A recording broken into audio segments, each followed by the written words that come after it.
Welcome, everyone. I just want to let you know that we are recording today's presentation, and it will be made available on our procurement page. And with that, I will turn it over to Ms. Speaker Rose Green.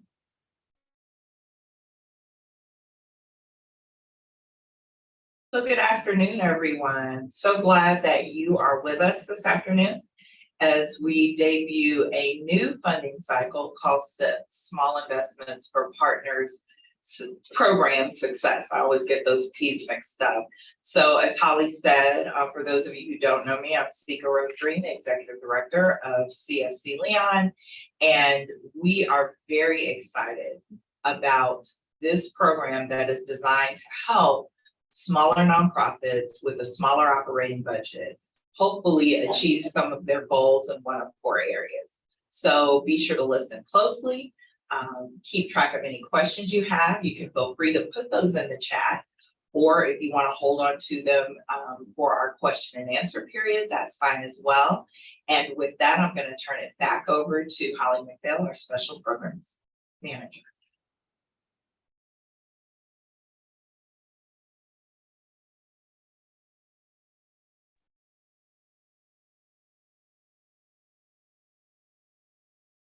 Holly, we can't hear you. How about that? Sorry about that, guys. Happy July 6th to everyone. We hope you had a great weekend. I'm actually going to turn it over to Dina to walk you through our new procurement. And then after kind of explaining the different options and the eligibility requirements, we will then actually do a tutorial of the application system, which is our first to launch in SAMIS, which is our Services and Activities Management Information System. Get used to seeing that. It will be around for a while. And with that, I'll turn it over to Dina. Thank you, Holly. And once again, good afternoon, everyone. And thank you for joining us today. I am going to provide a brief overview and review of the SIPS funding document. I believe Holly is going to drop the document in the chat so you can have it open and look along as I am going through it. And again, as Ms. Sika stated, if you have any questions, please feel free to enter them in the chat, or we will definitely get to them when we get to our Q&A at the end of the session. Small Investments for Program Success, or SIPS, as you'll hear us referring to it, was established to provide eligible community organizations the opportunity to review funding outside of our priority funding cycles. In order to be eligible for SIPS funding, an organization must meet the following criteria. You must be authorized to conduct business in the state of Florida. You must have an operational budget of $100,000 or less during the current fiscal year in which you are applying. You must be a 501c3 nonprofit as determined by the IRS, and you must not be in default on any contract with CSC Leon. When applying for SIPS funding, please keep in mind the following. Awarded funds may be used to initiate or expand services for new or existing programs or projects, but may not be used to supplant or duplicate funding used for existing services. This goes along the lines with everything else that is funded by CSC Leon. Funding requests must be in direct alignment with the goals and strategies of CSC Leon's mission, vision, and/or our strategic framework. SIPS funding may only be received once in a fiscal year, and it is non-renewable. Entities that are awarded funding in at least one of the priority funding cycles is not eligible to apply for SIPS funding. CSC Leon staff will review the applications for 1, alignment with the council priorities, 2, eligibility to receive funding, and 3, the amount of funding requested. The applications deemed eligible will be presented to the council for final review and award. Notification of approval to applicants will be made via email, and the funding agreement will be executed. Awarded SIPS funding must be spent within the 6 months following the award. If an organization is awarded for SIPS funding, they may receive up to $15,000 in one of 4 categories. There will be program funding, which can be used to support a single existing program in achieving specific outcomes and objectives. Developmental funding, which can be used to support a new or rising program or project. For these 2 funding categories, please keep in mind that the requested amount cannot be more than 50% of the program's total budget. The next category is match funding, which can be used to leverage funds from other sources for a program or project in Leon County. CSC Leon will be requiring documentation of the primary funding source's financial commitment. And the final category is sponsorships, which can be used to support a program, project, event, or initiative that will benefit children, youth, and families in Leon County. The maximum request for sponsorships is $5,000, and CSC Leon branding guidelines must be adhered to. Excuse me, I apologize. There will be data reporting requirements for SIP funding recipients. The requirements will be outlined in the funding agreement and may include at minimum the number of clients served, the zip codes where the program or project was held, and demographic data on the clients served. SIPS funding recipients will be expected to submit a final report and return unspent funds to CSC Leon. Documentation of how the awarded funds were spent must be provided with the final report and should and will include at minimum expense details such as receipts of invoices that will have the full description of the item purchased, the cost and the date of the purchase, the vendor from where the purchase was made, and the form of payment to the vendor. Proof of payment such as a check or a direct deposit also needs to be provided, and the payment must show the community partner or his designated staff, the person that was paid for the expense, the receipts, invoices, bills, credit card statements, and cleared check, and bank statements that coincide with the reported expense. For SIPS sponsorship funding awards, CSC Leon will require verification that the event or project occurred and will request copies of the program brochures or flyers showing CSC Leon as a sponsor.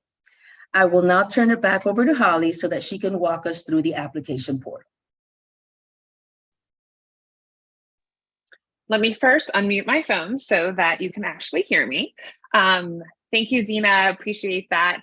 I'm very pleased to announce that we have our new system, SAMIS, which is, again, our Services and Activities Management Information System. At the conclusion of today's webinar, we will officially open that portal, but on the current website right now, you can download a sample application. So I am going to just kind of walk you through where to find all of these documents that I'm referencing, but because I'm going to share my screen, I'm going to turn my video off just in terms of bandwidth, because I am working remote today. So I just wanted to tell you why I'm turning my camera off. Hopefully you should still be able to hear me perfectly fine. So I want to first share my screen on the CSC Leon's website. When you come to the right to the homepage, and hopefully it will pop up soon. Perfect. If you scroll right here, you'll see funding opportunities. You can always access the any open procurements that we're advertising right there on that link. You can also. I'm sorry, Holly. We cannot see your screen. Okay. It says you started screen sharing, but we can't see what you're sharing. It should pop up momentarily. Okay, well, so, yep, I was afraid of this. Give it just a moment.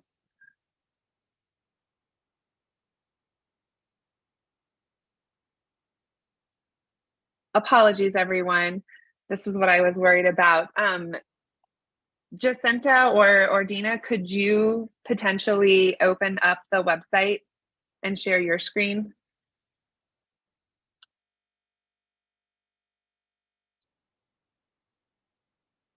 Are you still there? Yes, Holly, we're here. Okay. Give me 1 second. Let me see if I can find it. Give me one. Thank you. I'm gonna try again, but. In the meantime, everyone, please remember the chat is open and you can feel free to put questions in the chat. I know that Dina ran through that pretty quickly, but all of that information is available on our website, as well as where we have all of the SIPS funding information. So please don't be shy about asking your questions, because we want to make sure that we field those and give you everything that you need so that you stand the best possible chance of receiving funding. So you should be able to see Jacinta's screen at this point. Perfect. Thank you so much for assisting me with that. So on the website, there's two places that you can go and find where our funding announcements are. Right there on the homepage, you see funding opportunities. If you click there, that'll take you right there. At any time that you're on a page, up under news, up at the top, you'll see where it says funding announcements. That's also how you can get right to this page. This will show all of the procurements that we've ever had open and kind of when they're open and their close dates are. So the very first one that you see up there is our current open one. And if you click on that, this will give you all of the information, a brief overview like Miss Dina just went over. And then you'll see where it has that pretty purple button that says application portal. So that means it's going to open today. This is where you will come back to click on that link and it will take you into the portal. However, immediately below that, as Ms. Jacinta is hovering over, is the download sample application. So in that sample application, it will give you everything that you need before you even go into the system at all for how this works. So now I'm going to attempt to share my screen again. And Jacinta, I will drop you a link in case it crashes again. Hopefully it will not. Fingers crossed.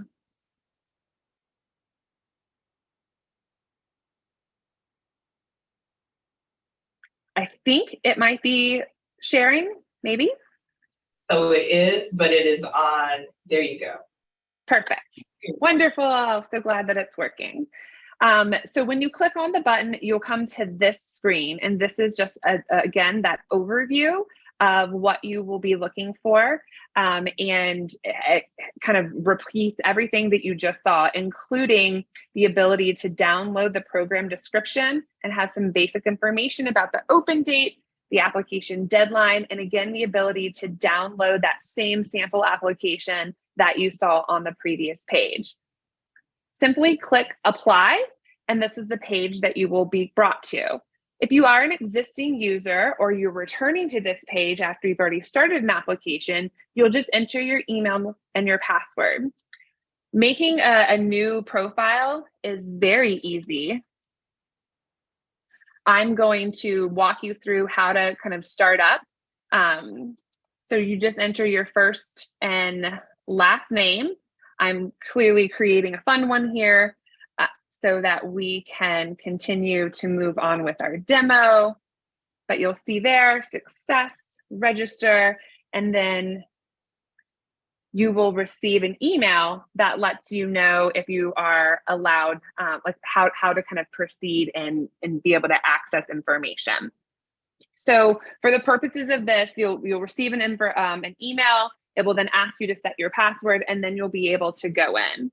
So for now, I'm going to use another test profile that I have to walk you through an actual application. Sorry.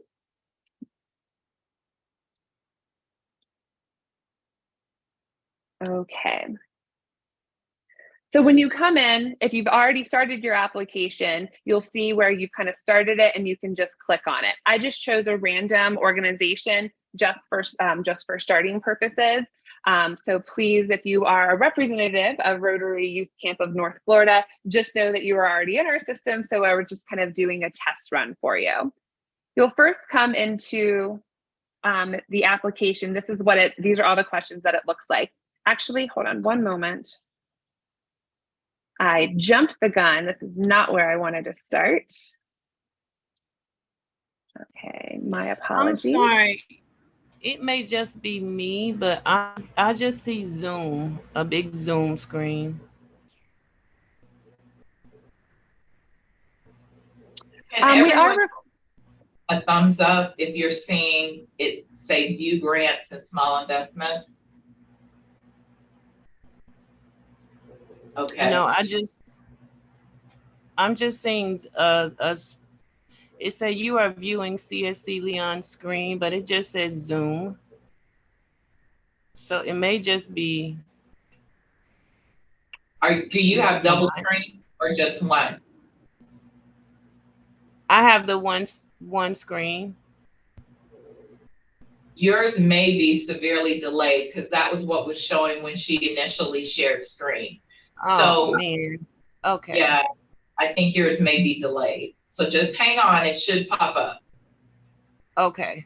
Okay. I'll also share that we are recording, and so it is capturing this. So you can always reference this part when we come back. Like when you come back to the recording and it's capturing what's being shown on the screen directly. Okay, thank you. You're welcome. So this is where I meant to go. I just need to put in, give me one moment so it will email you a password once you have first registered in the system. And something that we were able to address, which I think you will be very happy if you had applied for things in the past, is that you are able to log in and out at your leisure as you're completing your application. So when you first log in, after setting up your profile, it is going to prompt you to set up, it sent you a temporary password, it will prompt you to set up a new password. You can see that there are some requirements to use when you're setting up your password. And as you hit all of them and they match, you'll get these nice, pretty green check marks to confirm that you've done what you needed to do. Once you're in the system, it will then ask you to read through this end user license agreement. I'm sure you guys have seen these things before, but in essence, it's letting you know that your information is secure and that it's copyright and copywritten and all of that. So click on I agree, and then it will take you directly into an application. So here, if you already have a grant from us this summer, you'll actually find your organization's name in here. If you don't have one, and if this is your first time applying, click on the I will add my agency info. You will need to input your tax ID number. This is your federal employment identification number. And that is actually going to procure the SunBiz site with the state of Florida to determine if you are in fact eligible to do business in the state of Florida. If you put in your FEIN number and nothing generates because maybe you're a brand new organization, then that's fine. You'll still be able, you'll hit an error message and I can help you. So you can just drop me a message and I can help you bypass that. But for the most part, this should work. We've tested it with brand new tax ID numbers and it worked perfectly. If your federal ID is tied to something outside of the state of Florida, check that box right there and it'll prompt you with some other instructions. If, however, you're already in the system, like we are, the Children's Services Council, you can just select your agency and then it'll ask some very specific questions. The first question is, are you a current recipient of SIPS awarded within the last 12 months? Well, we should hope that the answer is no, since this is the first time, in fact, that we have done this application cycle. The second question goes back to that eligibility piece that Dina spoke about. Is your total operational budget for your current fiscal year at or below 100,000? If you select yes, then you'll be able to continue on. Are you a 501c3? So this is something that's slightly different from our other applications. In the past, we have allowed any entity that was legally authorized to do business in the state of Florida to apply for grants.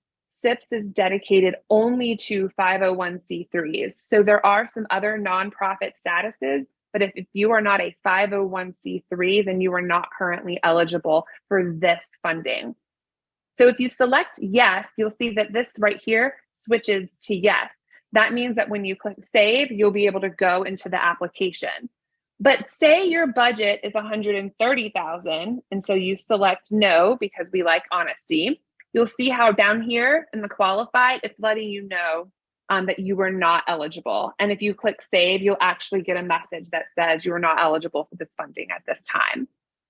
But we're going to assume that everyone who's here on this page knows and understands the eligibility criteria and is not a current recipient of SIPS funding and is a 501c3. So click Save. And then it lets you into the application. So I'm just checking to make sure that it's showing up on the screen, on my test screen, it looks good. So then you fill out what's in front of you. Everything that is starred means that it is required to complete so that you'll be able to submit. You will be prompted to select at least one of the sources. So I'm going to select match funding just for the purposes of this demonstration. Here is where you will describe your organization, including at minimum the mission, history of service, and who you serve. So this right here is really just telling us a little bit about who you are. This is not about what you plan to do with the funding. This is just background on who you are. So I'm just going to put some test information in there. It's then going to ask you for your total operational budget for the current fiscal year. Again, it should be at or less than $100,000. If you input a different operational budget, and now that you're here and you upload that, there is a chance that your application will be deemed unresponsive. And that means that our staff, in doing its pre-check, will pull your application from consideration. So we really are serious about our eligibility criteria for the purposes of this funding. So let's say you're a very small organization and you have a $35,000 operational budget. So not only do we, take your word for it, we want you to prove it. So you'll need to upload your budget. By clicking Choose File, a window should open and you'll be able to upload whatever you might want to upload. So for the purposes of giggles right now, I'm just going to collect any attachment. And you will see that once an attachment is uploaded, it'll give you that nice, pretty green bar that says you're at 100%. Then we're going to go into the amount that you're requesting. So again, the largest amount that you could request is capped out at $15,000. But you'll remember what we said in eligibility, that we are looking for only up to 50% of your current budget. But for match funding, it's a little bit different. You'll actually be required to upload some additional stuff. So for the purposes of this, we're going to say $10,000 is our request. And right here, if your application is for match funding, provide documentation from the source of the primary funding indicating that financial commitment. Again, you'll be able to choose a file directly from your system. I'm just choosing random files for the purposes of our demonstration, but once it's uploaded, you'll see you get that green bar at 100%. Now it's time to say what you'll do with the funds. This is where, whether it's program or development or match or sponsorship, where we want you to go into as much detail about what you plan to use the funds for. This is not the budget narrative of, $3,000 will be spent for this, $2,000 will be spent for this, $1,000 will be spent for this. What we're asking here is how are you using these funds relevant to the Children's Services Council? We're really looking for you to share a detailed description on how these funds are going to help address a very specific need. This is also where you should identify if this is a new program or a rising or existing program, and also be very specific about the neighborhoods where services will be provided. You can do that by either identifying the neighborhoods by name or using zip codes in your description. So the next piece is alignment. So as Dina said, one of the primary requirements of any applicant is that this aligns with the goals and strategies of CSC Leon. So if your organization primarily, does Meals on Wheels for older parishioners at your church, for example, that does not actually align with the mission of CSC Leon, because we are seeking to serve families with children. So if it is that you're delivering food for grandparents who are caring for their children, then that certainly would fit and have an alignment with one of our goals. If you're unfamiliar with our theory of change, we have provided a link that will take you directly to it. If you click on it, it will open a new window and you will leave the site. So I recommend, instead of just clicking on it, if you right click and say open in a new window, it should automatically load that up. Any of you have been familiar with any of our trainings that we have done or any of our other procurements, we often reference this document. This is our theory of change that explicitly identifies our mission and then how we planned to deliver those services and what we're trying to fund. So these kind of 8 things right here in the middle are our kind of action statements about where we're trying to work and do work, but we have these kind of big buckets. So definitely, if you see yourself in this work, if you see yourself in this place here in this work, then you should be able to find that alignment. So now I will close this window, hopefully. And it should go right back to my grant page. Perfect. So this is where you'll input some information about how it aligns. The next section is about timeline for the anticipated implementation of whatever it is that you're asking for. So if you're asking for match funding, you would explain kind of when the match funding starts, how long it's for, et cetera. If it's an event that you're seeking sponsorship for, this is where you'll put when the sponsorship is for. And we're going to go into detailed timeline in terms of this particular procurement. But best rule of thumb is that our goal is that we'll open a procurement the first month of the quarter with a decision being made by the end of that quarter. So we run on a January, April, July, October quarter structure. So it's July, so this is open for July, with funding decisions hopefully being announced in September, so that you would be able to start using the funds as early as October 1st. So that's what you'll kind of just describe to make sure that it fits with the timeline. Data collection is this kind of you telling us the types of data that you're going to collect and report to CSC Leon. I want to just pause here and say that this is going to be probably the most relaxed form of data collection that we do. For all of our other, what we call our cycle funding or our annual funding, that will have very, very specific targets and goals associated with that particular procurement. But because this is you saying, I have this specific need and this is how I think we can fit it, and this is the data that we're willing to collect and report to you. And the decision makers will consider that when making their announcement. Maybe you get into here though, and you're thinking, I haven't really thought about data collection yet or the timeline. I'm not ready to answer those.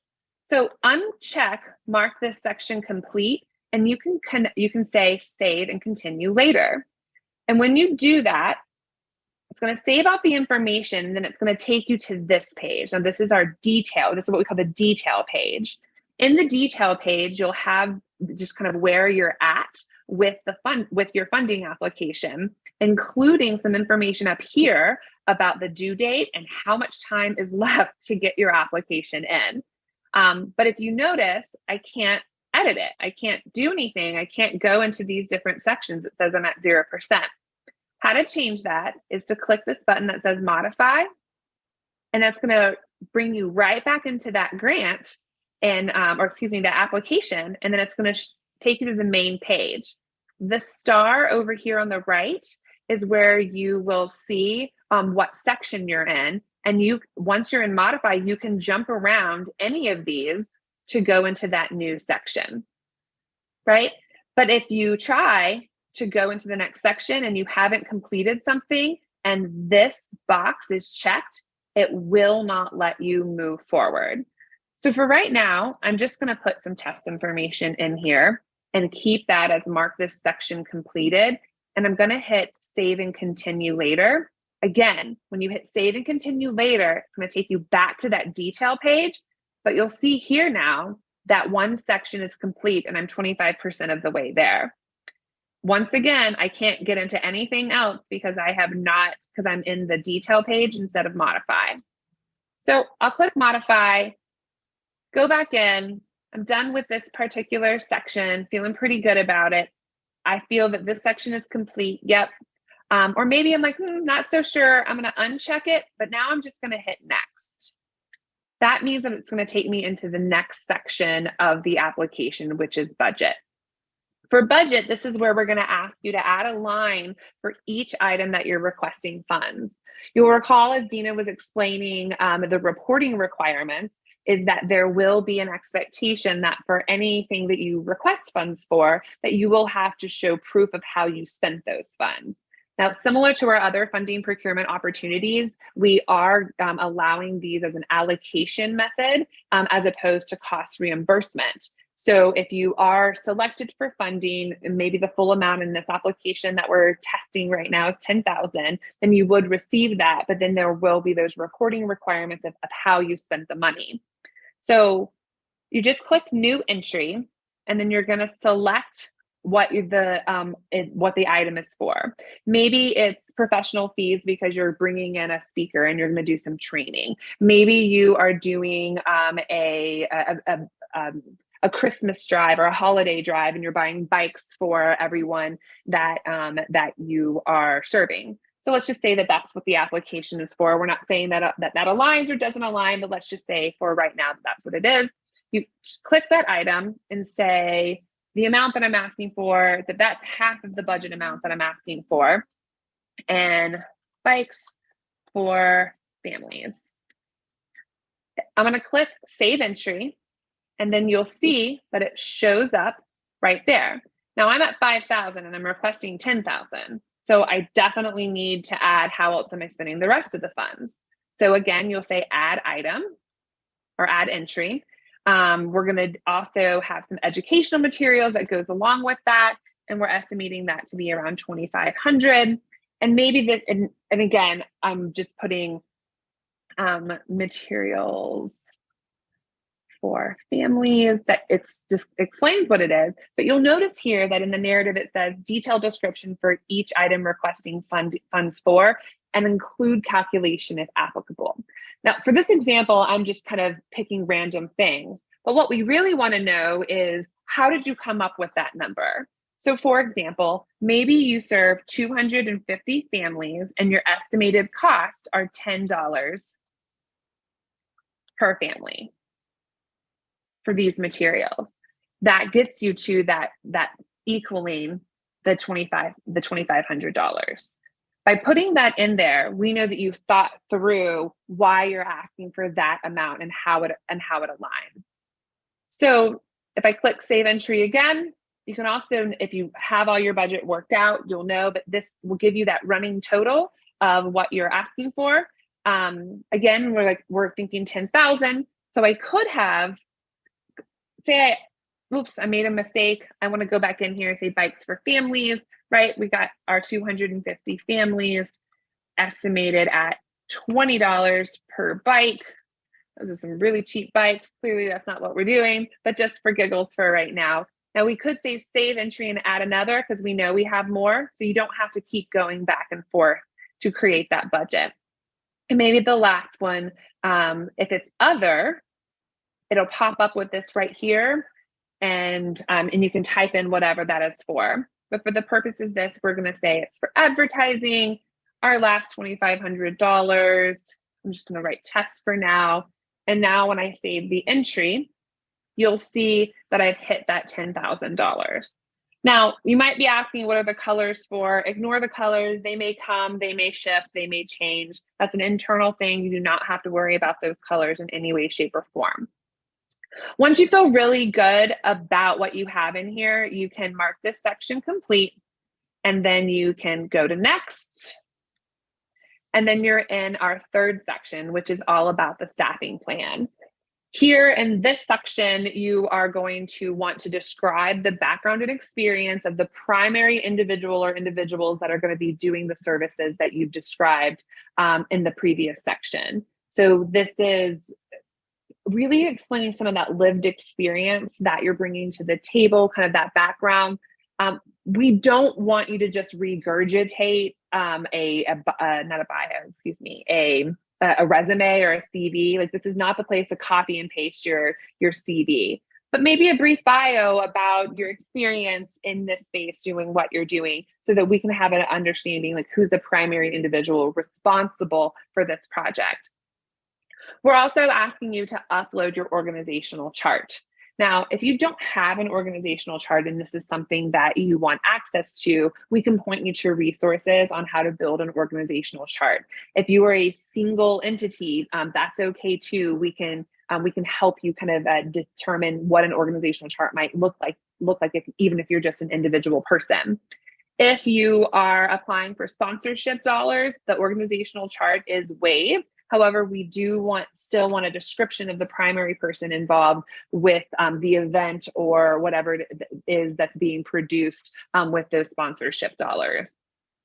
So I'm just going to click test, and then I'm going to go to next.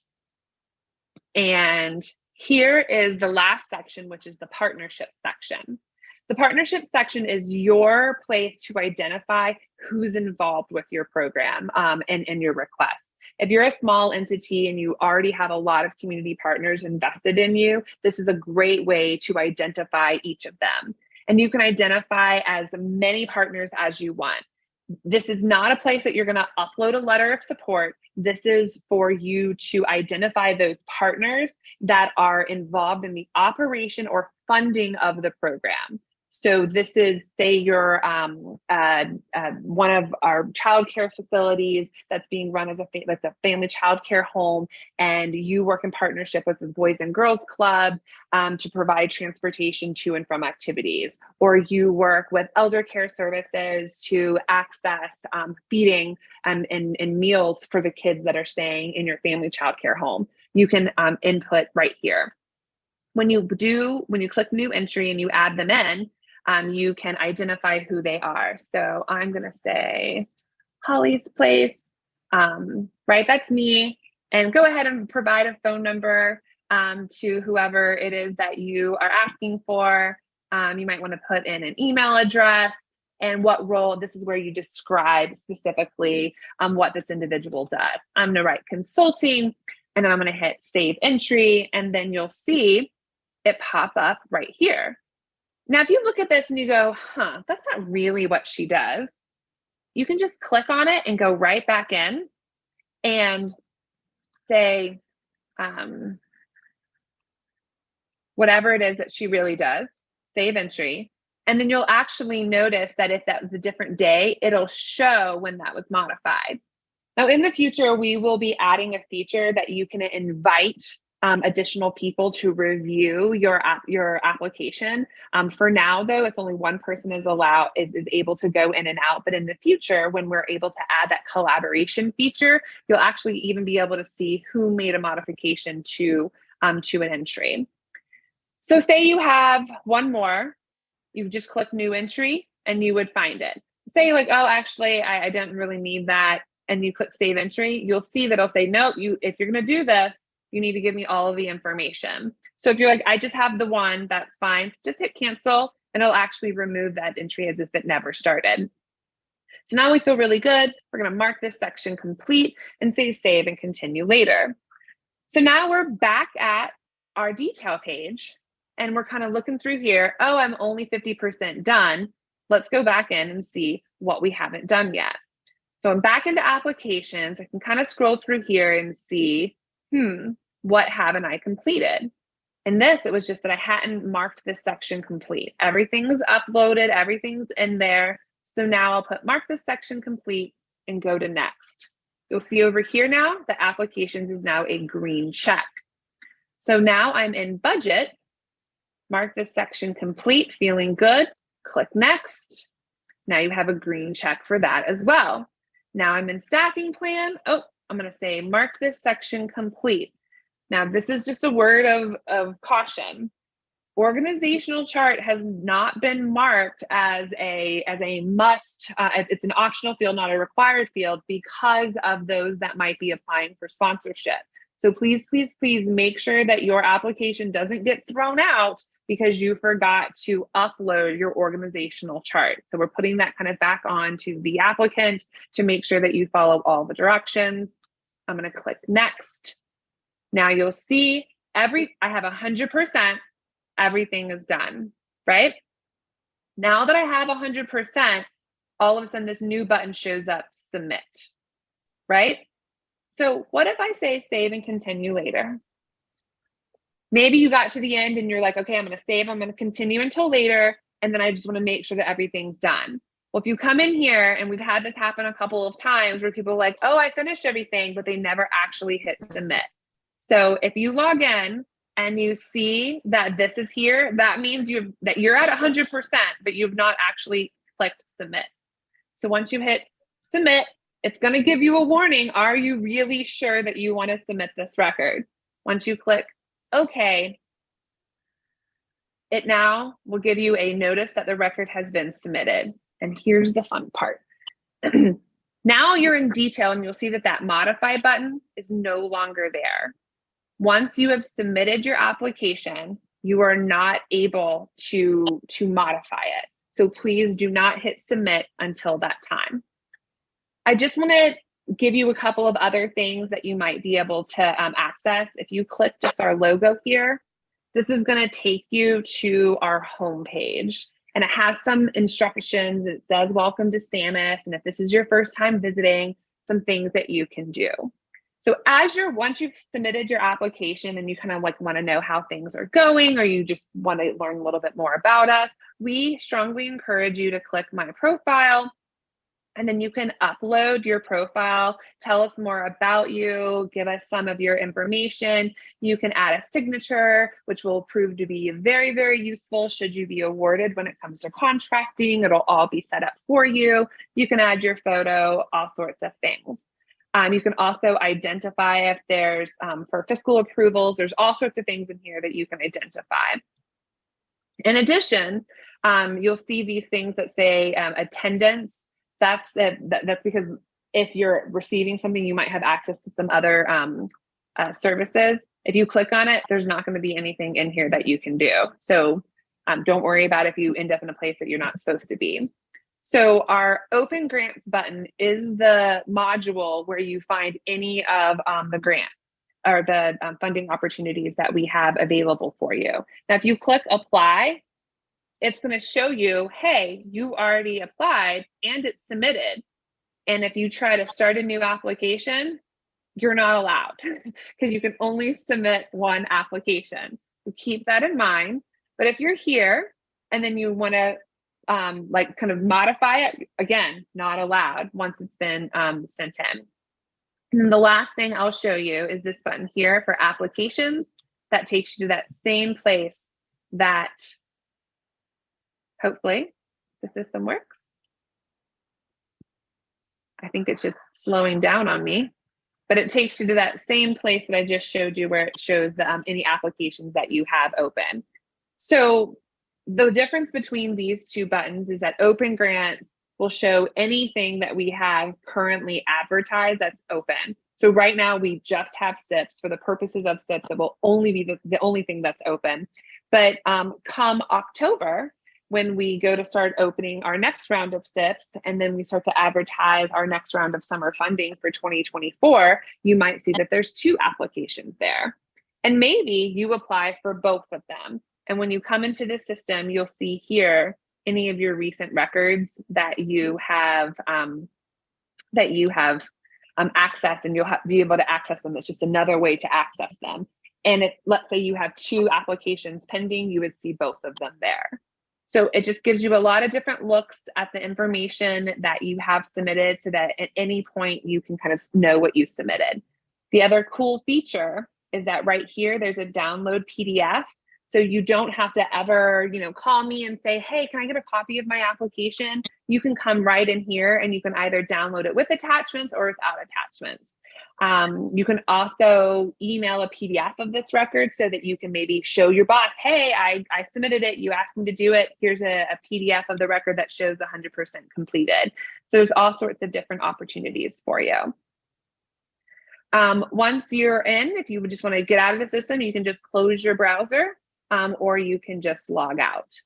It'll take you to this regular homepage that kind of shows you, again, you can just log in with the details that you have right there. And that's that. If you are, I'm going to put it in here one more time. If you're back on this page and you click apply and you're not logged into the system, it's going to take you here. But now I have a login, so I could just log directly into the system. Now, let's say I forgot my password. Yes. Holly, apparently we're getting a few people are saying they can't hear you. So I'm not sure if it's on our end. Now, everyone, it is raining over here, so it could be the rain. But I can hear Holly fine, but I've got 2 emails saying they can't hear you. So just thanks check for letting me volume. know. I appreciate that. The good news is that it's recording. So again, if you can't hear, you'll be able to get access to the recording. And this is my last piece, and then we'll open it up for questions anyways. But say you forget your password, you can click forgot password, and then it will prompt you to re-enter your email address, and it's an automated system. So we're very excited to have the system available to us. Again, the things that are great about it, you can save and come back. You can hop, skip, and jump around in the system. What will prevent you is that little button that says mark this section complete. That will be the only thing that prevents you from hopping around. And then in the future, we do hope to be able to add a collaboration feature so multiple people can work on a single application. But until that time, this is what we have available. And with that, I'm going to stop sharing my screen. And I'll come back on camera. Hello. And then we will now, I will actually turn it back over to Dina to just go over the timeline real quick, and then we will open it up for questions. Thank you, Holly. And I'll go through it quickly because it's relatively simple. But you will see in the document under the funding and application schedules that SIPS funding opportunities are made available on a quarterly basis. It is the intent of CSC Leon to disperse the full funding amount requested by the end of the quarter in which the application was submitted and approved. And the timeline will run as follows. So for our first quarter, which is October to December, the portal will open October 1st at 9 a.m. and it'll be open through October 31st by 6 p.m. for you to be able to submit your applications. CSC Leon staff will review the applications during that month of November, and then the eligible or the applications deemed eligible will be presented to the full council during the December meeting for their final award recommendation. When awarded, those funds must be spent by June 30th, which is that 6-month time frame which you have to be able to spend the funding, and the final reports for that quarter will be due by July 15th. Every quarter thereafter kind of falls along the same time frame. It opens the first day of the first month of that quarter. So for the second quarter, that will be January 1st at 9, close at the end of January by 6 p.m. We review it in February, take it to the council in March. They make the decision. It's awarded in March, and then we come back and you have that 6 months to be able to go ahead and utilize the funding.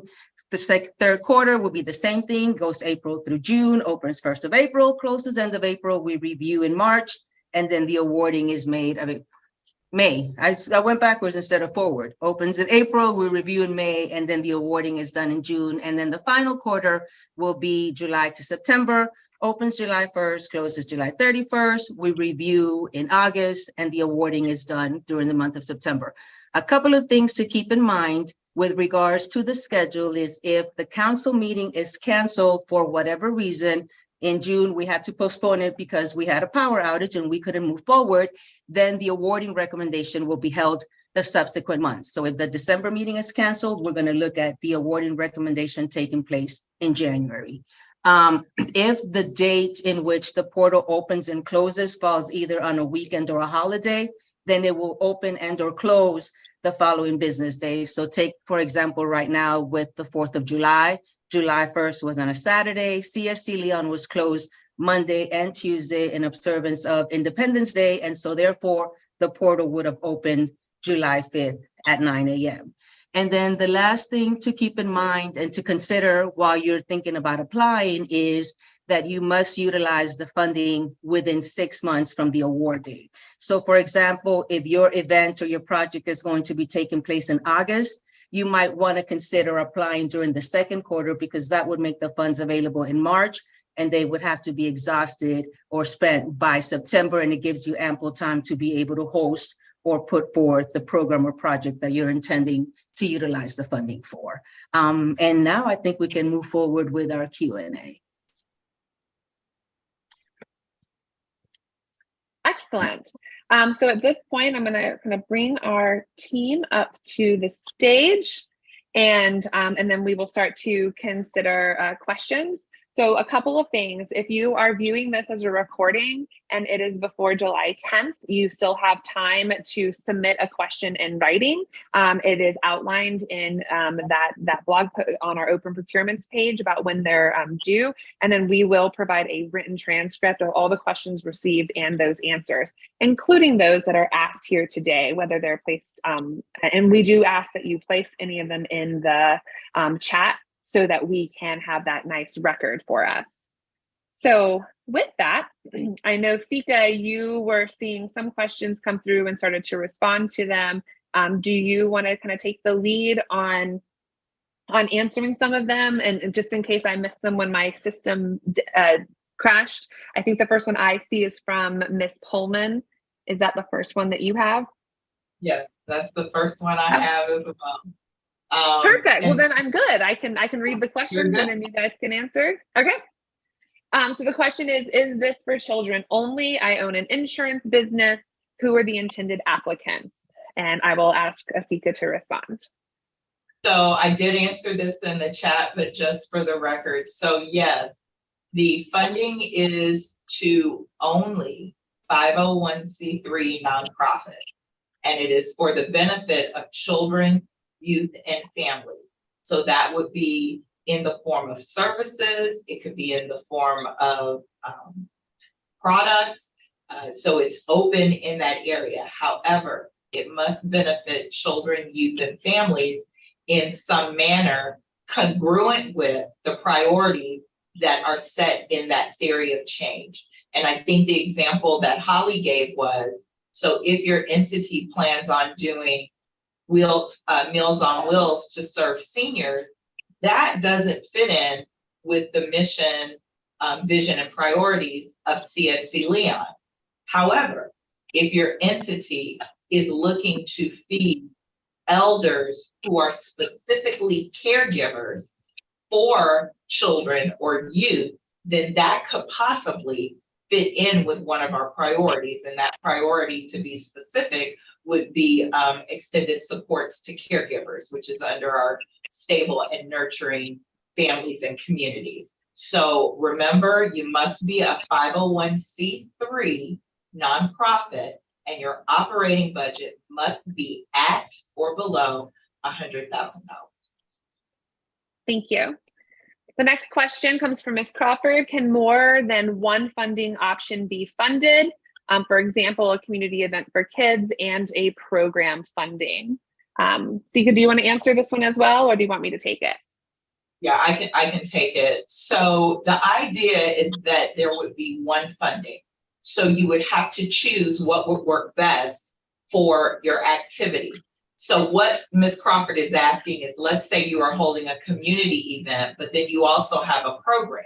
So she's asking if you can put in one application to support the program and another application, let's just say as a sponsorship to support the event. The answer to that is no, you need to pick. So if you need to support the event in terms of the programming that's going to happen at that event, then that would be a programmatic application. It would not be a sponsorship. But if you are just looking to support the financial budget of putting the event on, then that would be a sponsorship. And so you would apply in that area, and that would be capped at $5,000. Thank you.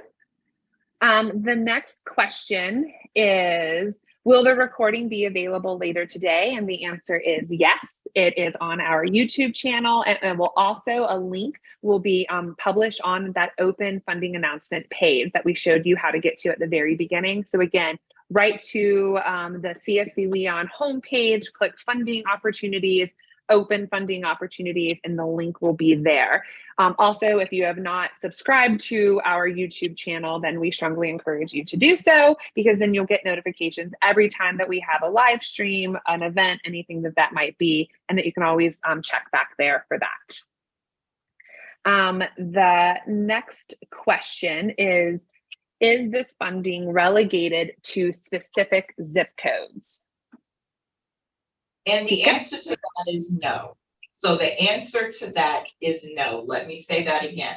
However, if you have been following CSC, we are very focused on those zip codes that were shown in our needs assessment, and quite frankly, in just about every type of assessment that has been done in Leon County, that seem to have the most disparities. So that's why you see us focus on 32304, 05, 03, 07, 10, and in some cases 12. That being said, we understand that there is need all over the county. So I think the example that was given was the Chairs Crossroad area out there. If that is the zip code in which the programming will be provided, you want to put that and then be very specific about your program narrative, what it is you're going to do, and the people who you are going to serve, those children, youth, or families, so that it is very clear that you are serving a target population that needs assistance. Thank you. The next question is, if approved, will the amount requested be funded? I think the answer to that is the intent is to fund exactly what is requested. We do an exhaustive, what we call our budget audit, to ensure that the items that you have requested are in line with our fiscal guidelines, which is a great plug for us to put, and I'll actually add that as a resource.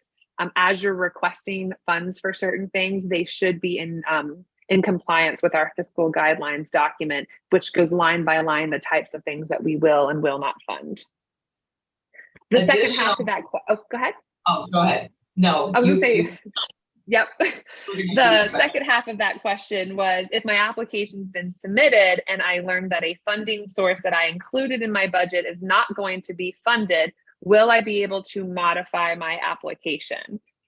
The quick version of that is technically no. If you still have time and the due date has not passed and you have submitted, you can submit a ticket and say, hey, I'd really like to open mine back up. We will allow for that, but it does require that you actually email us directly. Pretty soon there's going to be a support button that's going to show on your welcome page that you can just click on, and it'll generate that. That button is not yet available, so just make sure that you have our email address, and if you have questions or you need technical assistance, you would email support@cscleon.org. And it will help you. Right now that comes to me because we're still a small but very mighty team. And then we can help unlock that application for you, should that be the case.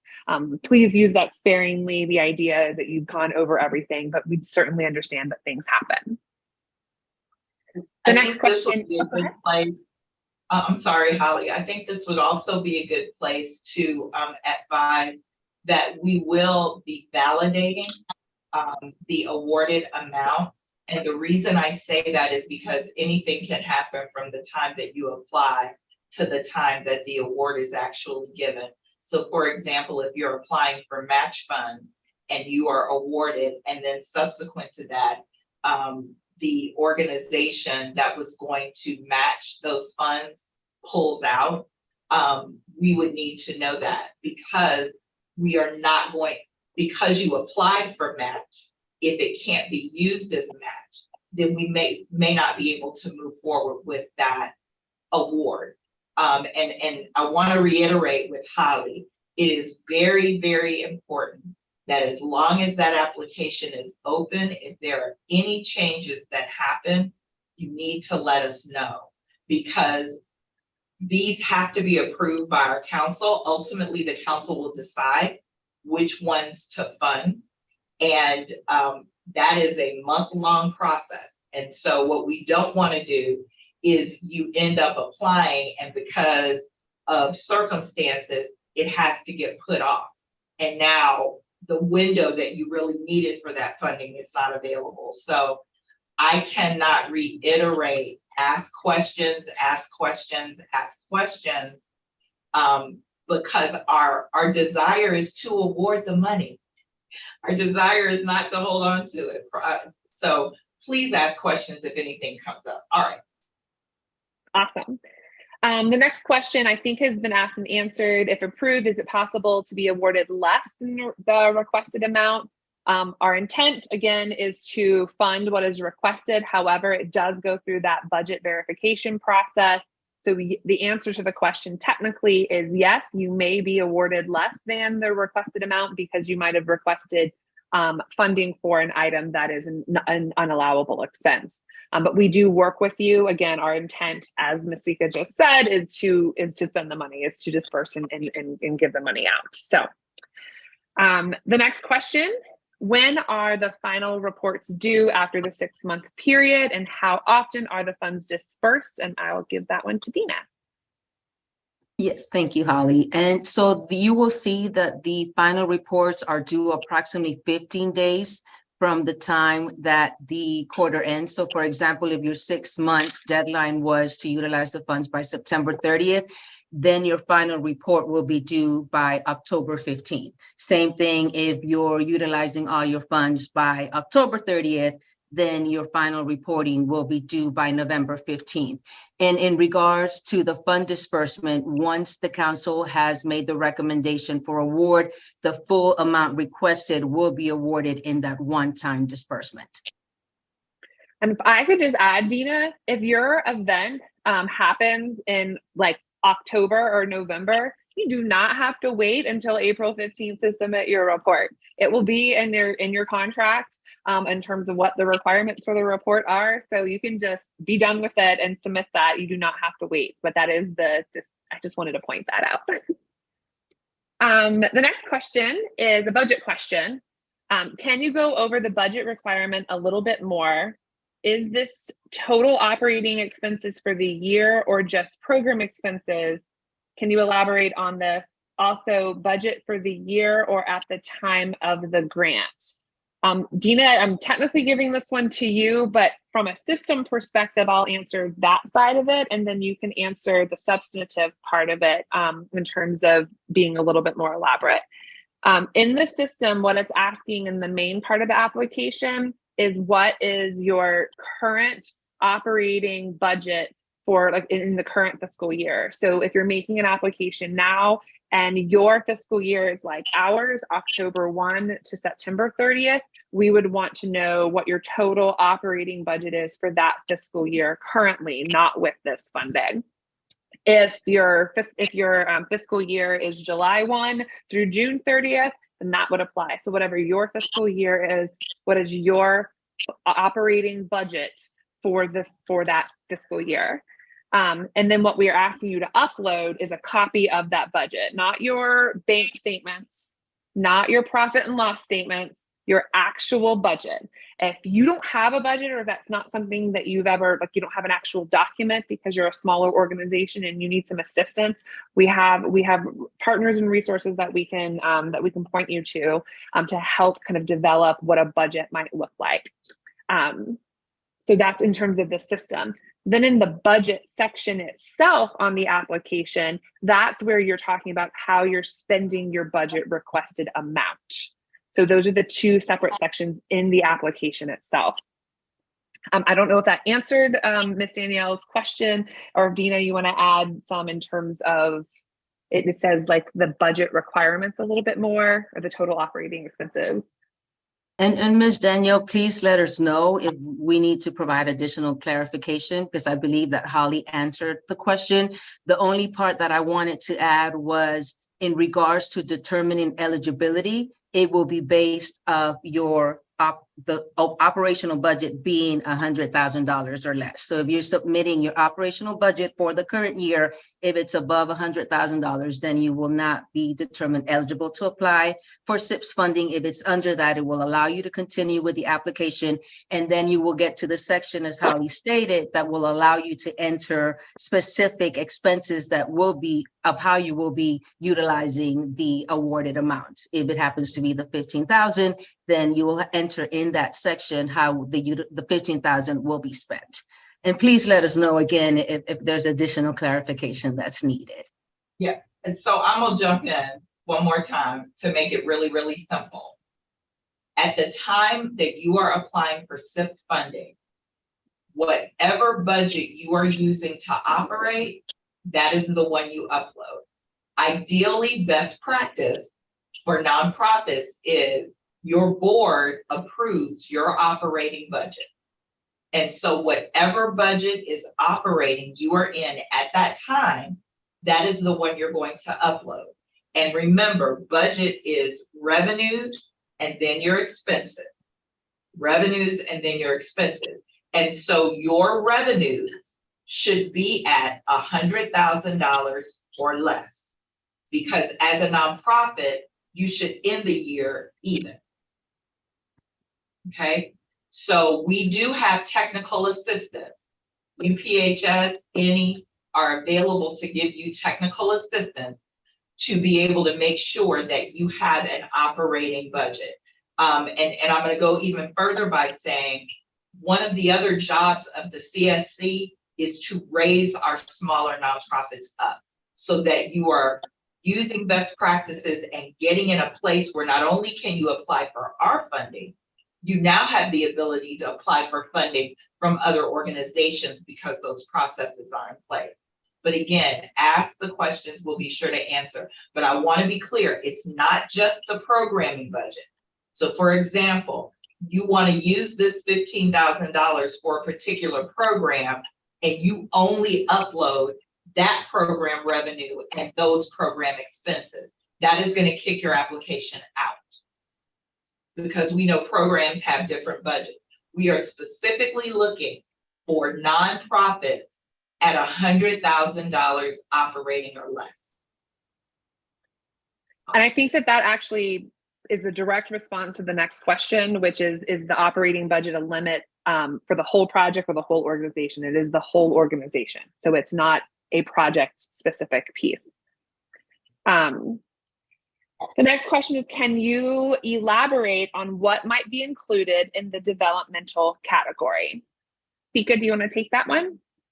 Sure. So let's say you are a brand new nonprofit, and one of the things you're trying to do is develop your whole methodology for how you are going to provide services in the space of children, youth, and families. That would be considered development. Let's also say you're a nonprofit. Let's say you're at $100,000 operating, and you are working on a collaboration with another nonprofit to stand up a particular service, product, or something that is going to enhance the lives of children, youth, and families in line with our priorities. That is what development funding is.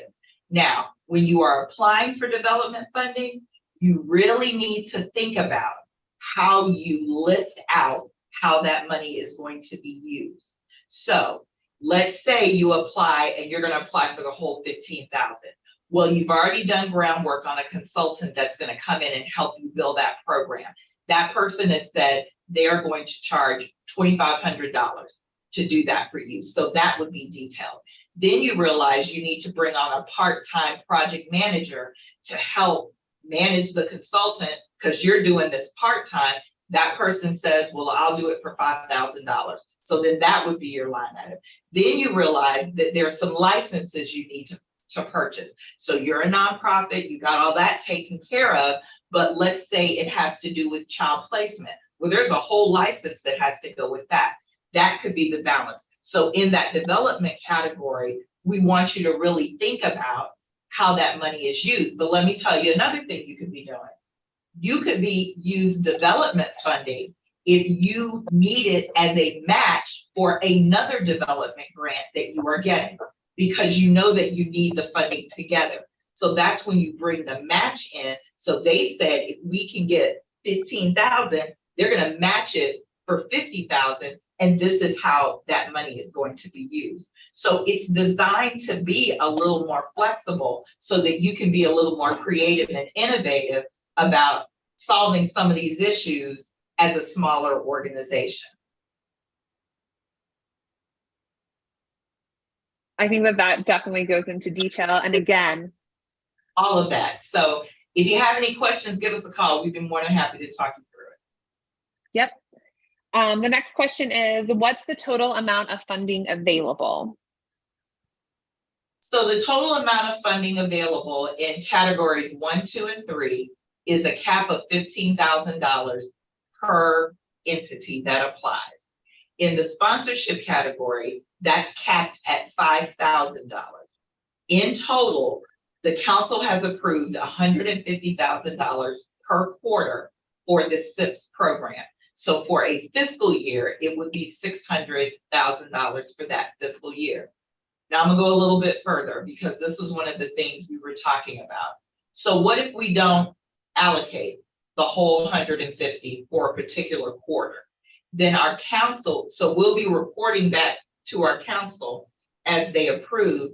And at some point they could decide to roll that money over to the next funding cycle. And at that time we would announce that, okay, for this funding cycle, maybe this is eligible. They could decide to take the extra money and put it in something totally different. Or they could decide, well, let me back up. We could decide that after we've gone through a couple of funding cycles and we do some debriefing with funded entities, non-funded entities, those who wanted to apply but couldn't because of thresholds, we have the flexibility to go back to the council and make changes to the program. Again, it is designed to help smaller nonprofits. And I say this because we've already gotten emails, well, I'm at 110 or I'm at 150, or I'm usually 100, but I got a one-time gift, which took me to 130. At this point, it's 100 or less. Now, will it be like that in January? I don't know. And that's why I like working for the council, because we have the ability to augment in response to what the situations are. So 15,000, except for sponsorships, which is 5,000. Thank you. The next question is, I have a budget for 85,000, but I don't have a payroll or get funding, has ever gotten a grant of any kind. I've been functioning by soliciting funds from people, but I definitely need funding. What do I do? So I think that this is that example of development. Mr. K, contact any and UPHS immediately, because you need to formalize your methodologies for your nonprofit. There we go. It looks like our response to Miss Danielle was correct, Dina. She's good to go. And then, will you provide the information for technical assistance to assist with budget development, as we are a new, smaller nonprofit? And Dina has already dropped the link there. So that's what we wanted to share is, while we definitely have this partnership with NE and UPHS, we don't have dedicated office hours to support the SIPS funding. That kind of, if you've seen other applications that we've done in the past, it's for our larger annual cycle funding, not our SIPS program. But they have been wonderful in maintaining the resources that they develop for applicants on that website. And we will absolutely link that training. And I will also just share that if you're already a member or you just reach out to UPHS or any, they're not going to turn you away in terms of helping you, but they're not doing dedicated office hours and training specifically to help SIPS. We have some of those resources that are always available, but that's why our team is here to answer those questions. So please come up with your questions, submit them ideally in writing to us. We'll post the answers to those, as well as that link for the training, and then any kind of just training or resources that you need. This application is intended to be simple and not as complex as some of our other applications, which is why we have those dedicated supports through NE and UPHS. But again, we do have some of those, especially things like how do you make an org chart? How do you develop a budget? Where are you, like, what is your fiscal guideline? So all of those trainings are available. And again, we're here as your partner in success. And I believe that takes us to the end of our questions and our questions that are posted here. So I'll turn it over to Sika to close us out. Yeah, so thanks everybody. I did see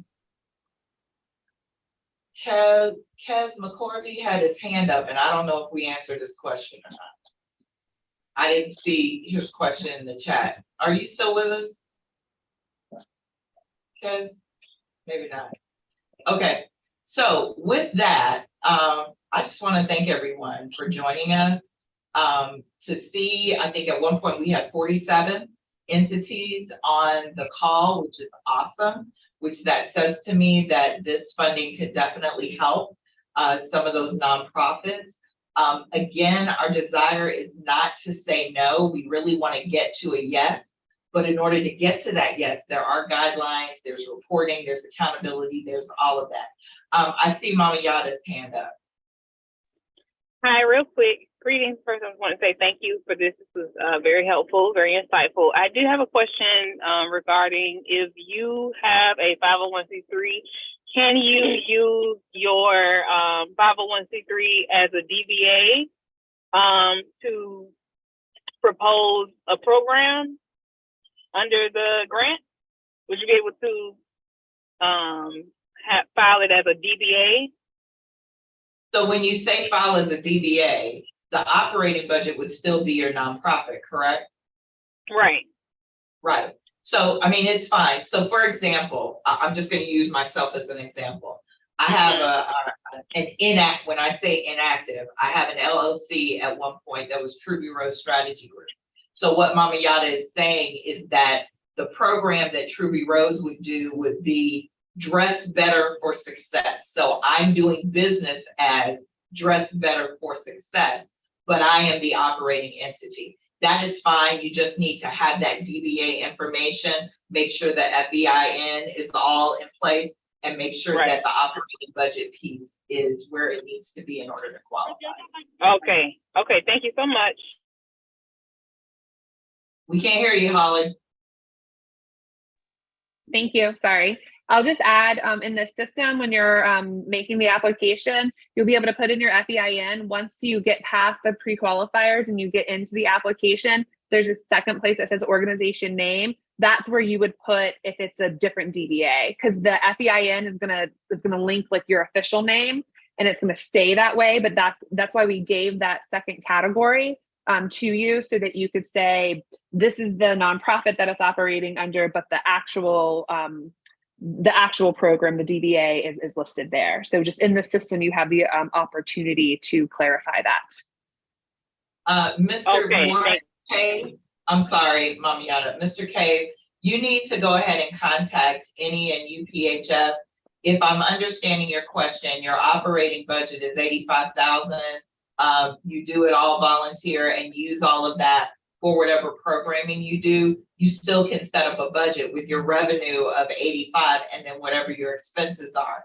Then you need to determine what would I use, how would I use the requested funds, and be very clear about how you're going to use them, and that they benefit children, youth, and families, and it's within the categories of our CSC Leon priorities. So there's a link in the chat, and so this recording will be available, and we can also email everyone who was on and send the link out so that you can get that assistance you need regarding application. Perfect. I think that is, I don't think any new questions popped up. Okay. Well, Then we appreciate all of you being with us. And so we are going to sign off. It's about 4:20. I guess I don't know if we were an hour and a half. The weather is looking kind of shoddy here in Tallahassee. So we want everybody to stay safe, stay cool, don't burn out in this record heat. And we just really appreciate all of you. Have a great afternoon. Bye, everyone. Bye. Thank you. CSC team members, you can stay on.